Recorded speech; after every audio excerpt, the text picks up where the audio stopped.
अस्सलाम वालेकुम फ्रेंड्स। आज का हमारा चैप्टर नंबर 5, लेक्चर नंबर 4, जिसमें हम डिस्कस करेंगे measurement of E over M value of electron. बेटा ये जो ई ओवर एम है, इसमें E stand for charge of electron है and M stand for mass of electron है। इसका मतलब हम चार्ज टू मैस रेशो की कैलकुलेशन डिस्कस करेंगे। एक इलेक्ट्रॉन की चार्ज टू मैस रेशो को कैसे कैलकुलेट किया गया। बेटा यहाँ पर डिस्कशन किसकी हो रही है? इलेक्ट्रॉन की। इलेक्ट्रॉन का आपको पता है ये सब एटॉमिक पार्टिकल है, और सबसे पहला डिस्कवर्ड सब एटॉमिक पार्टिकल जो 18th सेंचुरी में हुआ वो इलेक्ट्रॉन था, जिसको जे जे थॉमसन ने डिस्कवर किया। In 1897, J. J. Thomson determined the charge to mass value of electron, but could not determine. J J Thomson ने charge to mass ratio of electron तो determine किया, लेकिन क्या डिटरमाइन नहीं किया बेटा? The charge or mass of an electron separately. लेकिन उसने उस वक्त एक इलेक्ट्रॉन पर चार्ज कितना होता है, एक इलेक्ट्रॉन का मैस कितना होता है, ये सेपरेटली डिटरमाइन नहीं किया था। उसने simple charge to mass ratio of an electron determine किया। बेटा ये जो charge to mass ratio of electron है, ये जो ई over M value of electron है, इसको डिटरमाइन करने के लिए जो ऑपरेटर्स यूज किया गया उसकी कंस्ट्रक्शंस क्या थी? The operators consist of specially design discharge tube. ये जो ऑपरेटर्स है एक स्पेशल डिस्चार्ज ट्यूब पर मुश्तमिल है, जिसको स्पेशली डिजाइन किया गया। The cathode rays are allowed to pass. इस अपरेटस में जो कैथोड रेज बन रही है, इस डिस्चार्ज ट्यूब में जो कैथोड रेज बन रही हैं, उनको पास करवाया गया through external electric field and magnetic field. बेटा अगर मैं इस डिस्चार्ज ट्यूब की बात करूं तो ये हमारे पास सिंपल जो है, ये जो मैं लाइन लगा रहा हूं, ये कैथोड रेज आ रही है बेटा। जो cathode rays in the absence of electric and magnetic field कहां पे जाके स्ट्राइक करती है बेटा? पॉइंट P1 पे स्ट्राइक करती है। अगर मैं इन कैथोड रेज के रास्ते में एक्सटर्नल इलेक्ट्रिक फील्ड लगा देता हूं, जिसमें एक्सटर्नल इलेक्ट्रिक फील्ड में एक प्लेट ऊपर लगा देता हूं, उसको बैटरी के पॉजिटिव टर्मिनल के साथ कनेक्ट करवाता हूं, तो उस पर बेटा चार्ज आ जाता है पॉजिटिव, और वो बन जाती है एनोड। और सेकंड प्लेट को मैं बैटरी के नेगेटिव टर्मिनल के साथ कनेक्ट करवाता हूं, वो बन जाती है कैथोड, और उस पर चार्ज आ जाता है नेगेटिव।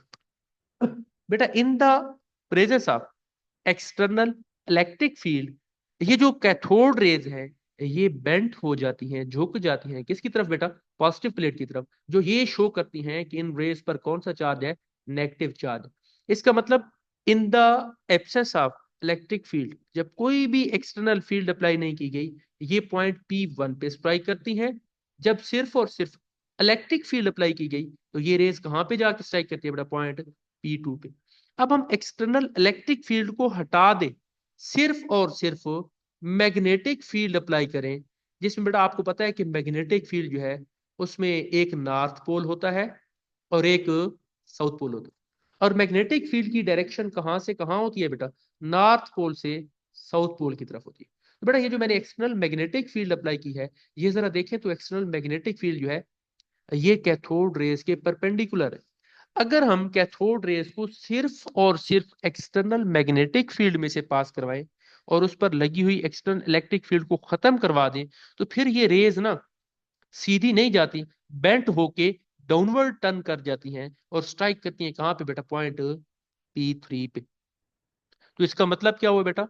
अगर ना तो एक्सटर्नल फील्ड है, एक्सटर्नल इलेक्ट्रिक फील्ड है, और ना ही एक्सटर्नल मैग्नेटिक फील्ड है, तो ये रेज पॉइंट P1 पे स्ट्राइक करेगी। अब अगर सिर्फ और सिर्फ एक्सटर्नल इलेक्ट्रिक फील्ड लगाए जाए, ये रेज पॉइंट P2 पे स्ट्राइक करेगी। और अगर सिर्फ और सिर्फ मैग्नेटिक फील्ड लगाए जाए तो ये रेज पॉइंट P3 पे स्ट्राइक करेगी। बेटा ऑब्जर्वेशन क्या है, यही हमने डिस्कस कर रही है। In the absence of electric and magnetic field, the beam of cathode rays produce a bright luminous spot at point P1। तो ये P1 पॉइंट पे एक स्पॉट प्रोड्यूस करेगा, क्योंकि यहाँ पे ये डिस्चार्ज ट्यूब के साथ क्या करेगा? स्ट्राइक करेगा on the fluorescent stream. When only magnetic field is applied, जब सिर्फ और सिर्फ मैग्नेटिक फील्ड अप्लाई की गई, cathode rays are reflected in a circular path. एक सर्कुलर पाथ बेटा यहाँ पर सीधी जा रही थी, वो यहाँ पे ना टर्न करेगी, इस डायरेक्शन में टर्न करेगी। और टर्न करने का मतलब क्या होता है, सर्कुलर पाथ में जब कोई चीज टर्न कर रही होती है तो वो सर्कल बना रही होती है बेटा। तो ये सर्कुलर पाथ में टर्न करेंगे और डिस्चार्ज ट्यूब पे जाके स्ट्राइक करेंगे। कहाँ पे स्ट्राइक करेंगे? एट पॉइंट P3 स्ट्राइक करेंगे, sorry at point P2 strike करेंगे। बेटा ये पॉइंट P3 है, यहाँ पर भी पॉइंट P3 होना चाहिए बेटा। In the presence of external magnetic field ये पॉइंट P3 पे स्ट्राइक करते हैं बेटा। Deflection due to magnetic field downward आ रही है। When only electric field is applied, जब सिर्फ और सिर्फ इलेक्ट्रिक फील्ड अप्लाई की जाती है, cathode rays produce a spot at point P2। वो P2 पे पॉइंट पे स्पॉट प्रोड्यूस करते हैं। ये जो पॉइंट था बेटा, ये मेरे पास पॉइंट P2 था, जब सिर्फ और सिर्फ एक्सटर्नल इलेक्ट्रिक फील्ड होगी ये पॉइंट P2 पे जाके स्ट्राइक करेंगे। अब बेटा जरा देखना, then both electric and magnetic field are applied simultaneously. फिर क्या करना है? दोनों इलेक्ट्रिक और मैग्नेटिक फील्ड को एक ही वक्त में अप्लाई करना है एट देयर स्ट्रेंथ, और उनकी स्ट्रेंथ को एडजस्ट कर देना है in such a way that cathode rays again hit at point P1। बेटा जब हम दोनों फील्ड, एक्सटर्नल मैग्नेटिक फील्ड भी अप्लाई करते हैं और एक्सटर्नल इलेक्ट्रिक फील्ड भी अप्लाई करते हैं, तो इलेक्ट्रिक फील्ड चाह रही है कि वो पॉइंट P2 पे अपवर्ड जाके स्ट्राइक करे, मैग्नेटिक फील्ड चाह रही है कि वो पॉइंट P3 पे जाके स्ट्राइक करे। लेकिन हमने एक्सटर्नल इलेक्ट्रिक और मैग्नेटिक फील्ड की स्ट्रेंथ को ऐसे एडजस्ट किया है कि दोनों की स्ट्रेंथ इक्वल होगी। जब दोनों की स्ट्रेंथ इक्वल होगी तो कैथोड रेज दोबारा कौन से पॉइंट पे जाके स्ट्राइक करेंगे बेटा?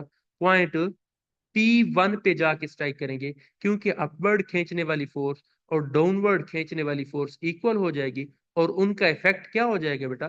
कैंसल हो जाएगा। इसी वजह से पॉइंट P1 पे जाके स्ट्राइक करेंगे। Then by combining the strength of two field, फिर हमने दोनों फील्ड की स्ट्रेंथ को क्या किया बेटा? कंबाइन किया।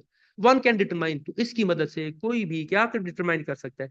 E/m value of electron determine कर सकता है बेटा। तो इसकी डिटर्मिनेशन के लिए जो मैथमेटिकल रिलेशन है वो हमारे सिलेबस में नहीं है, तो उसको हम नहीं डिस्कस करेंगे। तो मैथमेटिकली जो charge to mass ratio of electron discover की गई है बेटा, वो कितनी है? 1.7588 मल्टीप्लाई 10⁻11 चार्ज पर कूलम। तो बेटा ये एमसीक्यूज भी पूछा जाता है, what are the E/m value of electron. तो E/m वैल्यू ऑफ इलेक्ट्रॉन क्या है बेटा? 1.7588 मल्टीप्लाई 10⁻11 कूलम पर किलोग्राम। बेटा ये आज का हमारा टॉपिक था। इंशाल्लाह हम नेक्स्ट लेक्चर डिस्कस करेंगे चार्ज ऑफ इलेक्ट्रॉन को कैसे फाइंड किया गया। ठीक है बेटा, अल्लाह हाफिज।